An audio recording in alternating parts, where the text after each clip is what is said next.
Advertencia, el siguiente video puede contener material sensible para públicos sugestionables. Esta historia es puramente ficción y está basada en el comportamiento y antecedentes de personas reales. Se recomienda discreción. ¿Te has puesto a pensar qué sería de la vida sin los extraños casos con los que en ocasiones nos sorprenden individuos particulares? Posiblemente sería una realidad sin anomalías, pero sin lugar a dudas no sería tan entretenida como la historia que verás a continuación. La aberrante obsesión del Dr. von Cosel. La ciencia forense se vio sorprendida por un aterrador caso en la década de 1930, que lejos de ser una muerte violenta, comprometía seriamente la profanación de cadáveres. Una historia inédita hasta ese momento, pero que hasta el día de hoy puede causar el más angustiante de los espantos. El Dr. George Carl Tanzler trabajaba como personal de apoyo en el Hospital Marine, en Cayo Hueso, Florida. Su labor era la de radiólogo, especialidad que atendía en el pabellón de enfermos de tuberculosis, padecimiento casi siempre mortal para la época. Tiempo después, se supo que el viejo Tanzler no tenía los certificados que le dieran el aval como médico, y aprovechándose de su procedencia alemana, entró en las listas de profesionales del hospital, sin corroborar plenamente sus datos. También se supo que se cambió el nombre, llamándose entonces Karl von Cosel.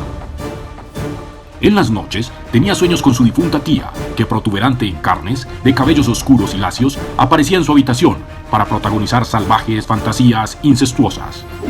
Este trastorno fue una íntima práctica que el viejo von Cosel mantuvo en reserva y se revelaría más tarde en un diario que no era más que la minuta de atrocidades de su trastornada alma.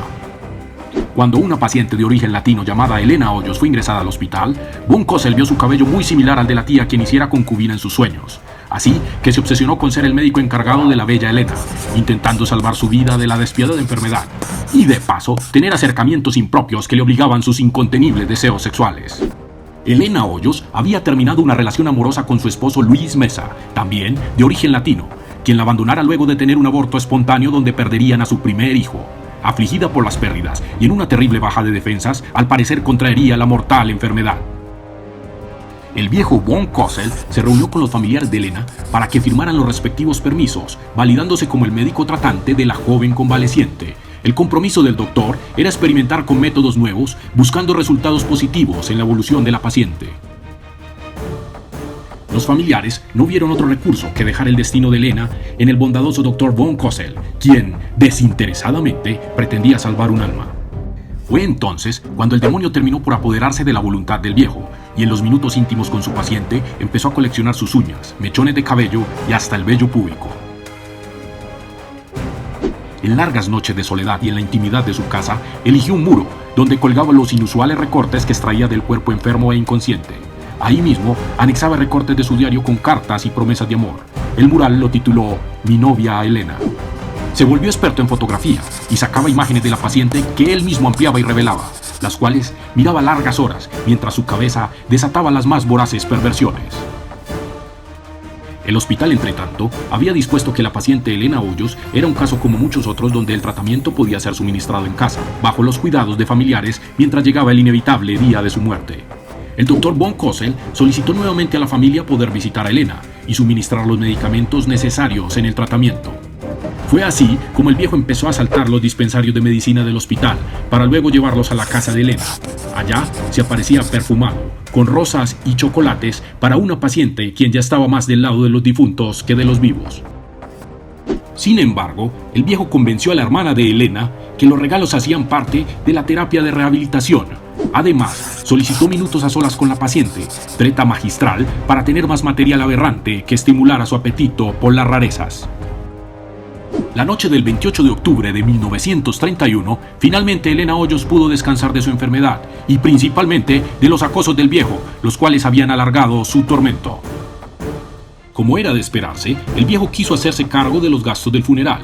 Le expuso a la familia la posibilidad de construir un mausoleo especial, pues bajo tierra, la humedad y los gusanos darían cuenta del hermoso cuerpo en muy poco tiempo. Los familiares no vieron ningún motivo para negar el ofrecimiento de von Cosel, así que le entregaron el cuerpo al viejo para que lo embalsamara y lo preservara hasta que el mausoleo estuviera listo y construido. El enamorado anciano extrajo los órganos de su amor no correspondido y los fue guardando en frascos de vidrio donde reposaran en un compuesto de formol, para luego ser minuciosamente rotulados y así ir completando la magnífica colección del cuerpo cercenado de Elena. Luego de rellenar los espacios en el cuerpo con tela, cosió con puntadas perfectas la piel en las zonas que disimuló más tarde con cabellera o elegantes encajes del vestido. Finalmente, el viejo entregó el cuerpo de Elena, quien reposaría en uno de los más finos mausoleos jamás vistos en la zona. Ahí mismo, el viejo entraba a hacer interminables visitas que solían durar noches enteras, donde el viejo se acomodaba en el féretro para dormir aferrado a su amada. Luego de perder su trabajo en el hospital, el viejo notó que el cadáver se estaba descomponiendo sin remedio. Por la crítica situación del cadáver, von Cosel decidió llevar a la novia cadáver a su casa, donde sería más fácil repararla. Los vecinos veían movimientos extraños en la casa de von Cosel, pues él pasaba largas noches en veladas donde hablaba y reía solo.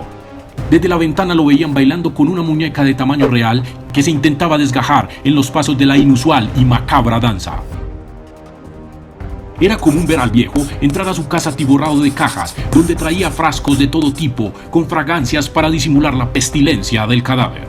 Consiguió además un tubo metálico donde con una funda interna de seda remojada en aceites calientes hiciera las veces del órgano sexual de su amada, y así consumar su pasión desenfrenada que crecía con los días. Una tarde cualquiera, la hermana de Elena fue a visitar al buen doctor que tanto había hecho por su recordada Elena. El viejo la invitó a pasar y mientras le preparaba un café, su presunta cuñada, curiosa, se fue guiando por un olor pútrido hasta llegar a la alcoba principal donde encontró el cuerpo de Elena haciendo las veces de la grotesca esposa del viejo. El escándalo no se hizo esperar y la policía entró en la guarida del Dr. von Cosel para llevar el cuerpo a peritajes, donde confirmaran que se trataba efectivamente del cadáver de Elena Hoyos. Los exámenes psiquiátricos dictaminaron que von Cosel estaba en pleno uso de sus facultades, lo cual no solo hacía más macabro el caso, sino que lo llevaría directamente a juicio. Por otro lado, las mujeres de Cayo Hueso vieron en todo este asunto una apasionante novela de amor. Prontamente se pusieron del lado del viejo y en varias manifestaciones públicas pedían su libertad. En la funeraria hicieron la exposición del cadáver para ser fotografiado y apreciado por el público, quien se vio en la necesidad de conocer a la protagonista de esta extraña historia. Se llegó a especular que más de 6.000 personas fueron testigos de este siniestro evento. Luego, los restos fueron entregados a la familia, quienes se idearon una ceremonia clandestina que garantizaba las reservas suficientes para que el cadáver no fuera robado o profanado nuevamente. Un juez dictaminó que la falta del viejo no era tan grave y que además las leyes no estaban preparadas para un caso tan particular que involucrara un cadáver. Así que lo multaron con una dura fianza, con la advertencia de estar vigilado y posiblemente llamado a declarar posteriormente. Von Cosel, aprovechando su libertad, empezó a construir una muñeca a imagen y semejanza de Elena Hoyos, con la cual seguiría sus rituales nocturnos de cenas y bailes. Además, quien sería la destinataria de interminables cartas y poemas de amor. Y el 3 de julio de 1952, esta extraña historia de amor llega a su final. El lánguido cuerpo del viejo es encontrado abrazando esta figura de Elena Hoyos que él mismo hubiera construido. La grotesca imagen era conformada por los cuerpos tirados en el piso con una carta de despedida en sus manos, donde el viejo amenazaba a seguir acechando a Elena en otras vidas, con la patraña de estar perdidamente enamorado. Cuando hicieron el levantamiento de los cuerpos, se enteraron que von Cosel había sobornado a la funeraria para tener el cuerpo real y descompuesto de Elena. Siendo entonces el cuerpo real quien conservó hasta el día de su muerte, la familia había sepultado entonces la esfinge que intercambió von Cosel con la complicidad de un corrupto funcionario de la funeraria. Al parecer, en esta fecha, Elena Hoyos y su alma pudieron encontrar el descanso eterno que la muerte no le había permitido. O al menos, eso esperamos. Si esta historia te ha gustado, dale al botón de me gusta ahora mismo. Si te apasiona el tema, puedes suscribirte al canal. Y si quieres coleccionar la historia, puedes descargarla en cómic en el enlace que te dejamos en la descripción. Muchas gracias y nos vemos pronto.